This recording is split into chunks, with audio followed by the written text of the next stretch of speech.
Sábados. Esta semana hemos estado todos afectados por el desabastecimiento de gasolina en los grifos de nuestro país y el alza de los carburantes. En este contexto se supo que el gobierno decidía hacer una contribución suplementaria de 4.000 millones de soles para capitalizar Petroperú, que pueda hacer frente a sus acreedores y evitar que la crisis de la gasolina se profundice. Dos días después, el presidente de Petroperú, ingeniero Humberto Campodónico, renunció al cargo que venían ejerciendo por segunda vez.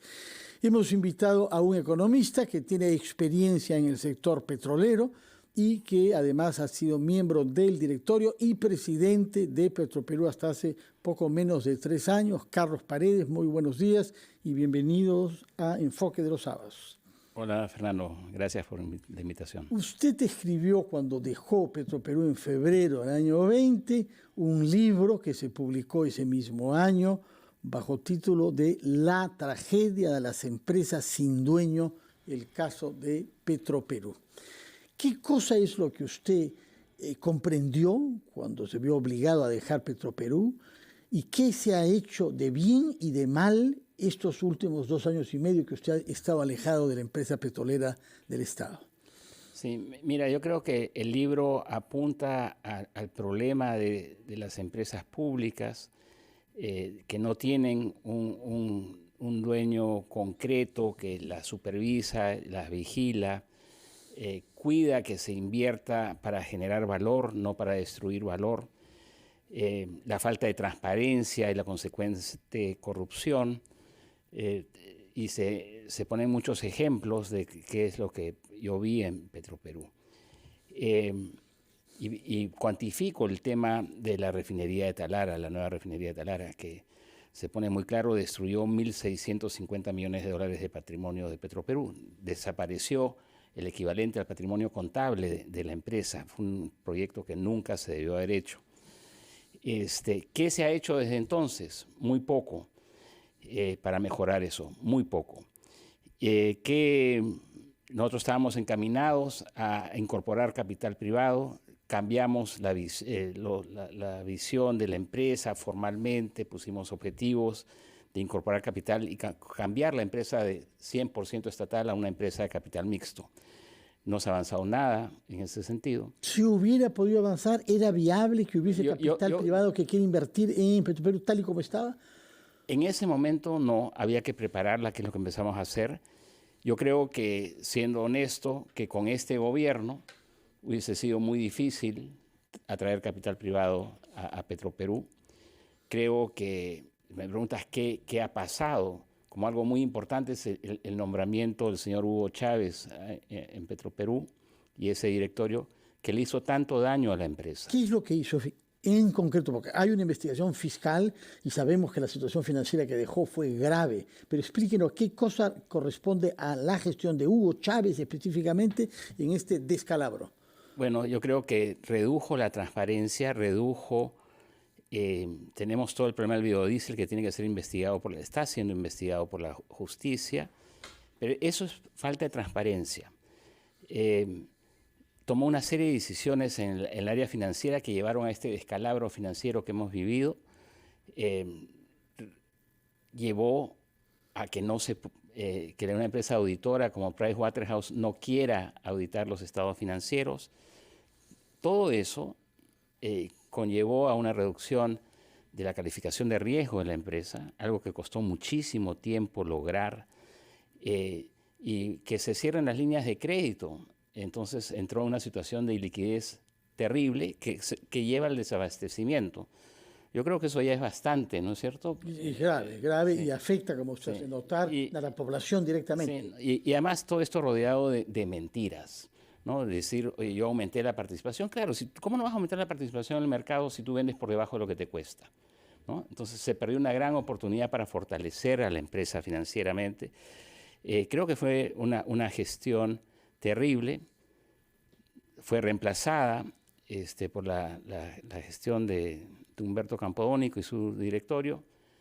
Y creo que Humberto, ya lo ha dicho, anoche lo escuché, no supo medir la gravedad de de la situación que había heredado. No se dio cuenta rápidamente de la magnitud de la crisis que había dejado Chávez. Creo que se equivocó al pedir un préstamo de 750 millones de dólares. No se necesitaba más deuda en una empresa que estaba sobreendeudada, se necesitaba capital. Nosotros lo habíamos pedido en el año 19 al MEF porque la empresa ya estaba sobreendeudada en el 2019. Y cualquiera que conozca algo de finanzas se da cuenta que era necesario capitalizar la empresa. Entonces, esta decisión anunciada plasmada esta semana en decreto de urgencia de capitalizar con 4.000 millones de soles a Petroperú es una consecuencia de una decisión que se tomó en el 2013, que no se debió haber tomado. Entonces, yo creo que... No se debió modernizar, como se decidió, la refinería de Talara. No. ¿Qué se debió hacer? No se debió haber hecho eso porque destruyó valor enorme, una enorme cantidad de valor, destruyó todo el patrimonio de la empresa. Hiciste una refinería de tecnología de punta en Talara, donde está muy lejos del mercado, ¿no es cierto? ¿Por qué hago algo en Talara si el petróleo está en la selva, si el petróleo lo tengo que importar de otros países? ¿Por qué hago una refinería que está lejos del mercado, que es Lima y el sur del país?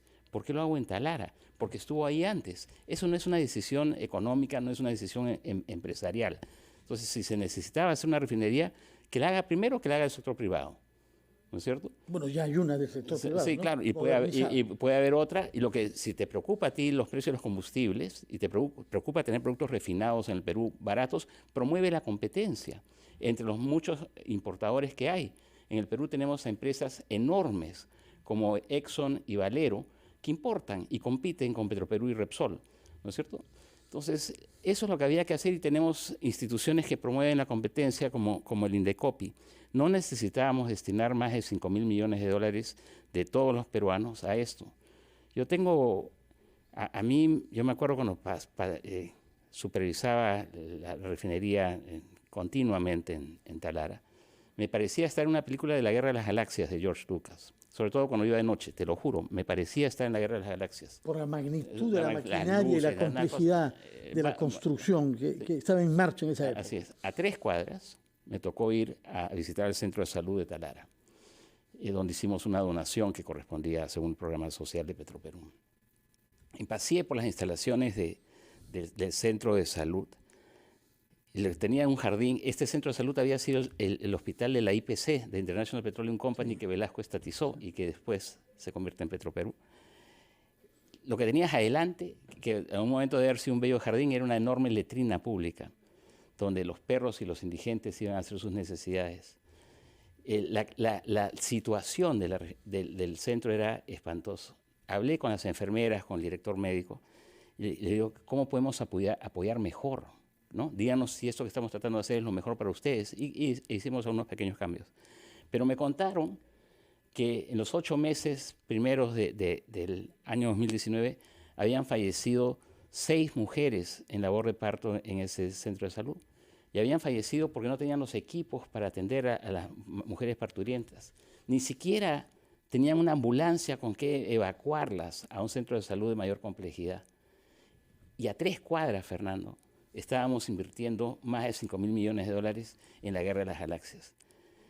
A mí, eso que viví me mostró con tanta claridad qué es lo que debe hacer el Estado y qué no es lo que debe hacer el Estado, que creo que sería importantísimo que los peruanos nos demos cuenta con ejemplos concretos, ¿no?, de por qué tener una empresa como Petroperú haciendo ese tipo de inversiones es un peligro.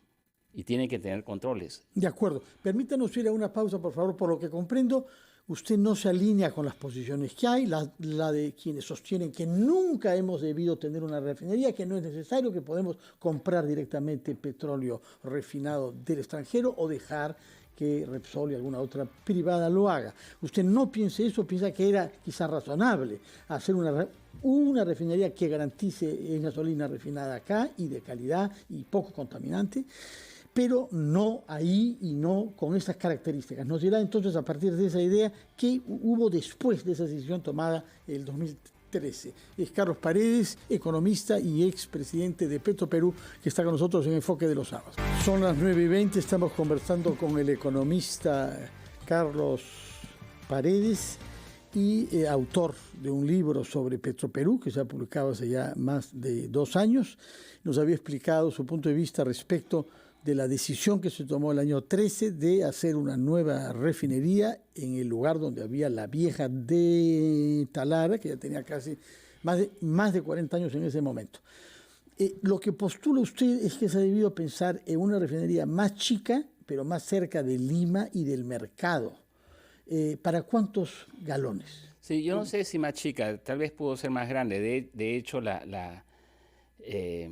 los hechos demuestran que el tamaño pudo ser más grande. Pero yo creo que... Más grande aún, porque hay quienes van a sentirse irritados con eso. Sí, no, pero es que no logramos abastecer la demanda interna entre Repsol y Petroperú.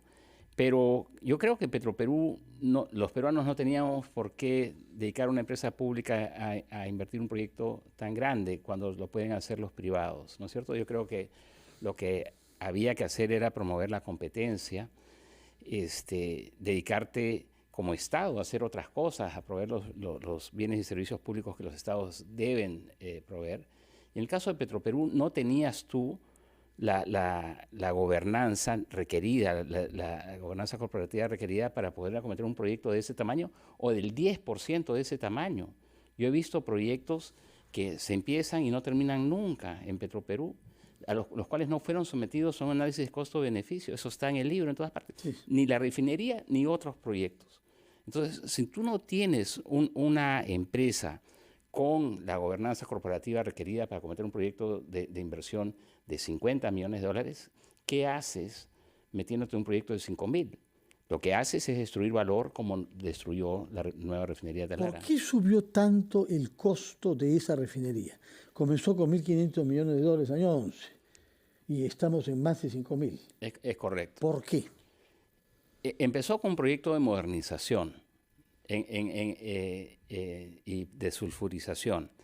Eso es lo que vio el proyecto evaluado por Arthur de Little en el 2008, que era un proyecto... En la época de Alan García, ¿no? Sí, en la época de Alan García, que es cuando se empieza a empujar la refinería. La refinería no empieza a empujarse con Humala.